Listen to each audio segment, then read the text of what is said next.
Assalamualaikum warahmatullahi wabarakatuh. Saya Sukma Prameswari dari Hubungan Internasional Universitas Al-Azhar Indonesia akan memaparkan materi tentang pemanasan global dan perubahan iklim untuk memenuhi tugas ujian akhir semester mata kuliah isu-isu global kontemporer. A summer of record-breaking heat is drying up rivers across Europe. Around half the continent is facing an unprecedented drought. Shipping companies in Germany are preparing for the worst as levels on the River Rhine drop to critical levels. Authorities say many vessels will be unable to navigate the key shipping route. If the water drops much lower, scientists warn climate change will lead to... Video di awal tadi menunjukkan kekeringan di Eropa. Sebenarnya apa sih yang menyebabkan kekeringan di Eropa? Negara Eropa yang terdampak kekeringannya itu Jerman salah satunya. Jerman mengalami kekeringan pada sungai Rhine. Nah, ternyata yang menyebabkan kekeringan adalah pemanasan global. Jadi, apakah itu perubahan iklim dan pemanasan global?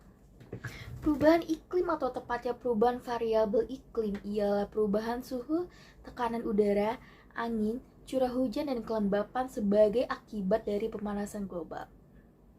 Nah, pemanasan global atau global warming adalah kejadian meningkatnya temperatur rata-rata atmosfer, laut, dan daratan bumi.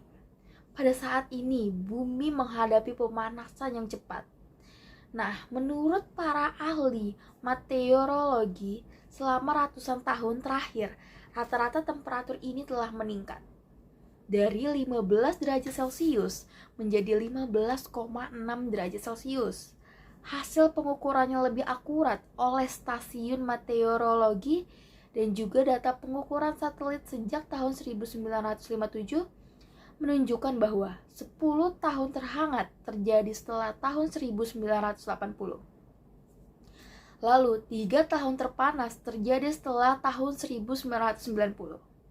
Akibat dari panasnya bumi mengakibatkan penguapan tinggi dan curah hujan turun secara tidak menentu hingga akhir 2007. Secara kuantitatif, nilai perubahan temperatur rata-rata bumi ini kecil, tetapi dampaknya sangat luar biasa besar terhadap lingkungan kita.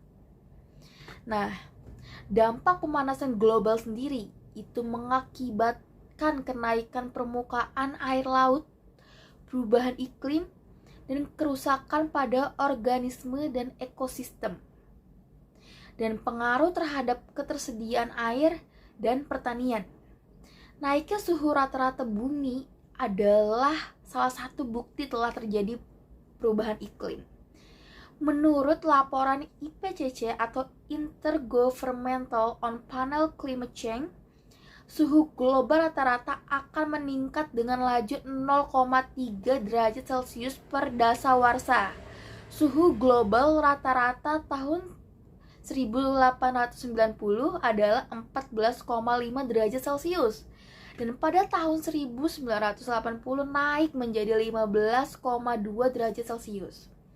Diperkirakan untuk tahun 2030 hingga 2050, suhu global rata-rata naik 1,50 sampai dengan 4,5 derajat Celcius. Kenaikan suhu ini mengakibatkan gletser pada kutub-kutub bumi mencair. Es bumi yang melebur akan menjadi air laut dan menambah tinggi permukaan air laut.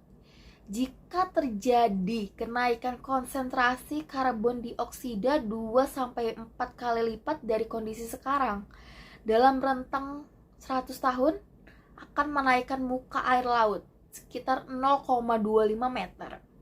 Dampak kerusakan lingkungan akan berantai dan tidak pernah putus selama belum ada tindakan untuk mengantisipasinya.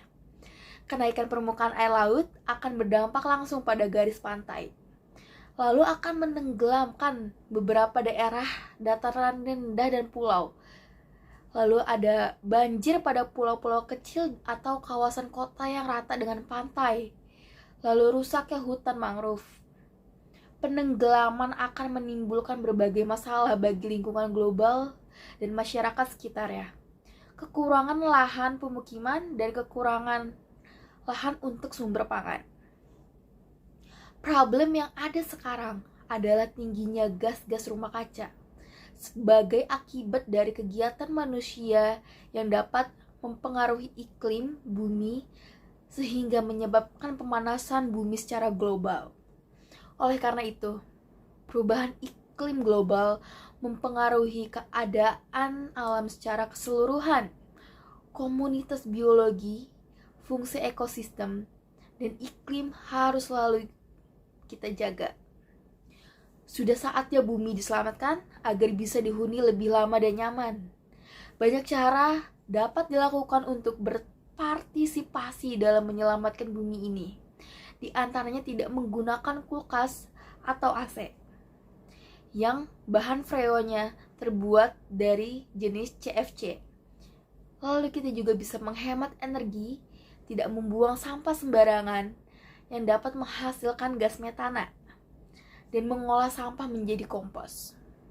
Selain itu, diversifikasi energi dan bahan bakar yang dapat diperbaharui atau bahan bakar nabati, terus melakukan penghijauan di sekitar rumah dan menggunakan teknologi yang tepat guna atau bisa diperbaharui dan ramah lingkungan.